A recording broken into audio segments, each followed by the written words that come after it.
Morning updates! Welcome to my mini vlog.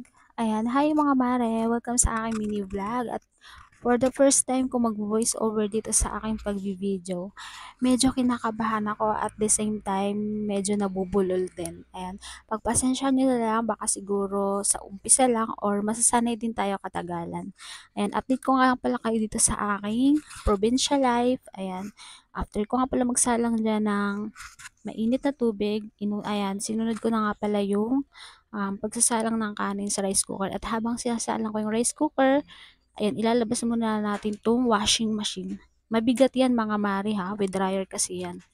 Ayan, para saan pa at hindi natin gagamitin yung malaki nating braso, char.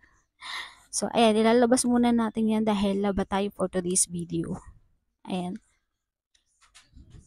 Literal nga pala mga mare na ang hirap mag voice over sa mga sasabihin mo pa lang, bawat galaw mo ay kailangan may sasabihin ka. So, baka masanay din tayo katagalan. So, ayan, pumunta na nga pala ako sa kubo ni Papa para kunin ko yung kumot niya at saka yung kanyang punda para ating labahan.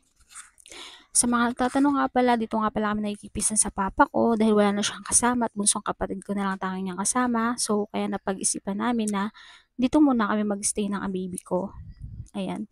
Lakad muna tayo sa likod and then iwa-washing natin yung kumot ng aking father. Ayan. Hindi ko alam kung ako lang na nagbabasa muna ng mga labahan bago siya isalang sa washing machine. Kaya na kasi yung nakasanayan namin dati mga mare, nung wala pa kaming washing machine, talagang binabasa muna. And hanggang sa nagka-washing machine na, yung iba naman, hindi na binabasa diretso na. Pero ako, ayan, binabasa ko talaga muna siya bago ko siya isalang sa washing machine.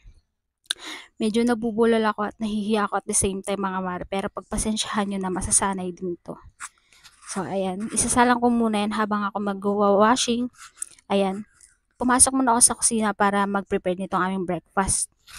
Hotdog nga lang pala yan at saka itlog mga mare, tapos fried rice, ayan. Yan lang yung aming breakfast for today's morning.